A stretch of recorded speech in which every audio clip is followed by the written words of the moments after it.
Comment se rémunérer quand on est en SCI à l'IS? Quel statut pour cette rémunération et dans quelle situation peut-on le prévoir et le mettre en œuvre? Voilà la vidéo qui vous explique tout sur votre rémunération en SCI à l'IS.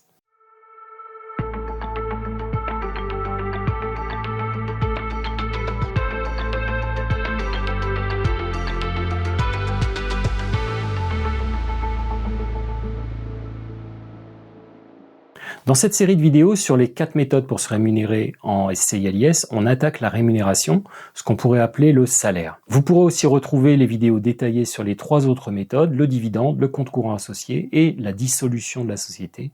Les liens sont sous la vidéo. Dans cette vidéo, on va voir ce qu'est une rémunération pour la comptabilité d'une SCI à l'IS, ce qu'elle coûte et ce qui arrive ensuite pour la société et pour vous en tant que personne qui a reçu une rémunération. Et on en profite pour rappeler en préambule dans quelle situation on peut envisager ce mode de distribution de rémunération depuis une SCI à l'IS. En gros, pendant la vie de la SCI, on a 3 méthodes pour se rémunérer. Le dividende qui nécessite d'avoir un résultat positif pour que les associés puissent le percevoir, et ça peut ne pas venir tout de suite.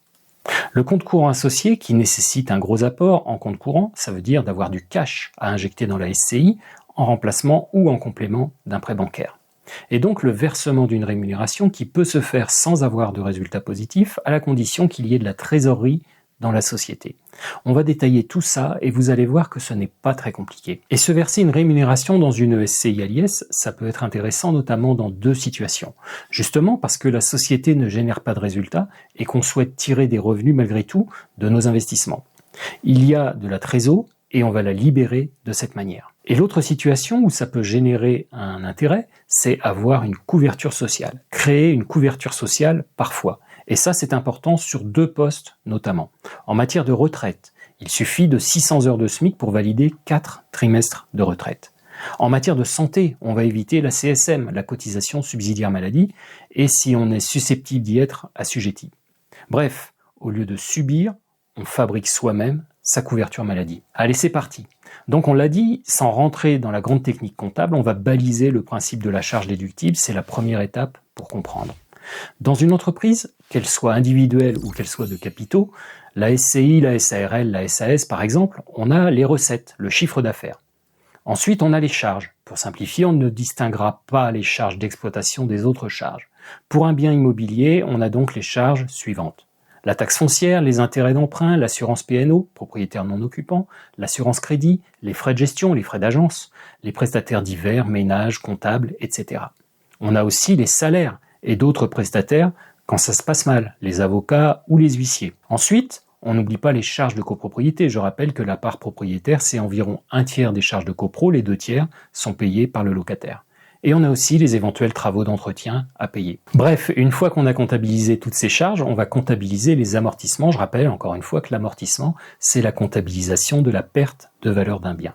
Ces amortissements n'ont pas d'impact sur la trésorerie de la société, mais seulement sur la base taxable. À l'inverse d'ailleurs de la mensualité de crédit, la part d'intérêt inclue dans la mensualité est bien déduite de la base taxable en tant que charge déductible et en trésorerie. Oui, on la paye. Alors que le capital qu'on a amorti dans la mensualité de crédit, lui, c'est un enrichissement, ce n'est pas une charge déductible. Ce qui entraîne que le capital de la mensualité réduit la trésorerie, mais pas la base taxable. Je ferme cette parenthèse. Bref, on a déduit de nos recettes toutes nos charges et tous nos amortissements, je passe les histoires de produits financiers. À ce stade, il reste le résultat financier. Ici, on a 2 possibilités. Le résultat est positif, on paye l'impôt en SCI à l'IS, ce sera l'impôt sur les sociétés. Pour plus de détails sur l'IS, vous avez la vidéo sur le versement de dividendes où je décortique tout ce mécanisme. Donc résultat positif, on paye l'IS, je rappelle que je ne parle pas de trésorerie mais de base taxable. L'autre possibilité, le résultat est négatif, on passe alors le déficit en report à nouveau, c'est-à-dire qu'on reporte ce déficit et ça consommera les bénéfices qui seront dégagés sur les prochaines années. Maintenant, imaginons que le résultat soit faible, éventuellement négatif fiscalement, mais qu'il soit positif en trésorerie. On a donc tout déduit en charges déductibles et non déductibles, celles qu'on paye effectivement, je ne parle donc pas des amortissements. Il reste de l'argent sur le compte à la fin de l'année. Eh bien, ce qui reste en trésorerie, ça peut constituer une rémunération. Si c'est l'objectif, et si bien entendu, le versement de cette rémunération ne met pas la société en difficulté. Prenons 10 000 € de trésorerie qui peuvent devenir une rémunération. Eh bien, cette rémunération, ça devient une charge déductible du résultat. Donc, je reprends ma liste de charges déductibles et j'ajoute une ligne, la rémunération charge sociale incluse. Si la SCI verse une rémunération, c'est une charge déductible pour la société, on y revient.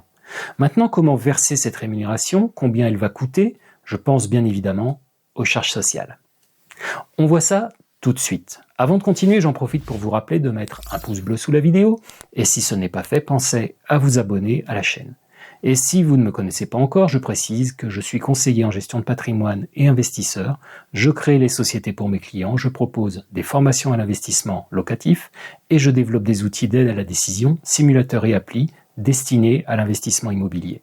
Vous avez toutes les infos sous la vidéo. On revient à notre rémunération et je précise tout de suite qu'il n'est pas question de dire qu'on doit se rémunérer en SCI à l'IS. Ici, on voit comment il est possible de tirer des revenus d'une SCI à l'IS et donc combien ça coûte. Lors des audits que je réalise ou des créations de sociétés que je mets en place pour mes clients, cette question de distribution ou de perception de revenus est forcément abordée.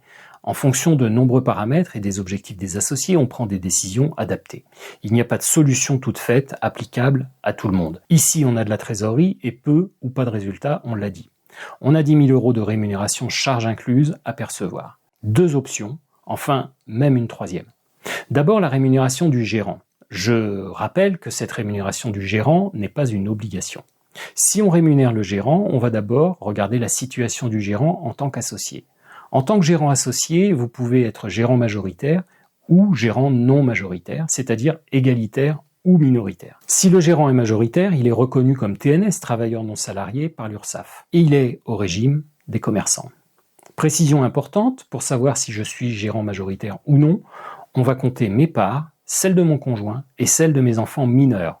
Si l'ensemble dépasse 50%, je suis majoritaire, dans le cas contraire, je suis minoritaire. Je prends donc un exemple avec 10 000 € de rémunération, charge incluse. Ces 10 000 € deviennent environ 6 500 € de rémunération de gérance et 3 500 € de charge sociale. En gros, quand je perçois 1 000 € en tant que TNS, je paye environ 450 € de charge sociale, donc pour 1 450 €, on va percevoir 1 000 € net. Donc ici, je perçois 6 500 € de rémunération de gérance. Ces 6 500 seront un revenu assimilé salarié. Je payerai mon impôt sur le revenu dessus, après l'application de mon abattement forfaitaire ou bien de mes frais réels. Autre situation, le gérant de la SCI est non majoritaire. Éventuellement, il peut être non associé de la société. Alors, il est au régime des salariés au sens de la sécurité sociale. Donc, comment ça se passe ici? Pour 1 000 € perçus en salaire brut, le salarié paie environ 250 € de charges sociales salariales. L'employeur paye environ 42% de charges patronales, 420 €. On a dépensé 1 420 € pour percevoir 750 € en net. Autre possibilité, j'ai un collège de cogérance. Au lieu d'un seul gérant, j'ai plusieurs gérants, d'où le terme collège de cogérance. Attention, pour ce collège de cogérance, on va compter les parts des gérants, celles de leurs conjoints, celles de leurs enfants mineurs. C'est comme pour le gérant unique, on ajoute les parts des conjoints et enfants mineurs. Si l'ensemble des parts dépasse 50%, le collège sera au régime des TNS, travailleurs non salariés. Pourtant, chaque gérant, et même éventuellement chaque foyer, est non majoritaire. Mais ici, on réfléchit à la situation globale de toute la cogérance. C'est d'ailleurs avec ce genre de situation qu'on peut mettre en place des économies de charges sociales en prévoyant certains ajustements sur la gérance d'une SCI ou d'une SARL. Et bien entendu, ça nécessite une étude précise des impacts, des modifications envisagées.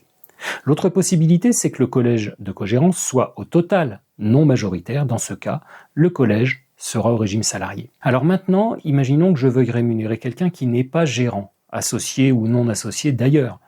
Eh bien, la situation est simple, il s'agit d'un salaire. Ça peut être une personne qui fera le ménage, une personne qui sera chargée de réaliser les états des lieux, de gérer les travaux, ou toute autre prestation que les associés ne souhaitent pas réaliser eux-mêmes, la comptabilité par exemple. Ce salarié peut être le conjoint d'un des associés.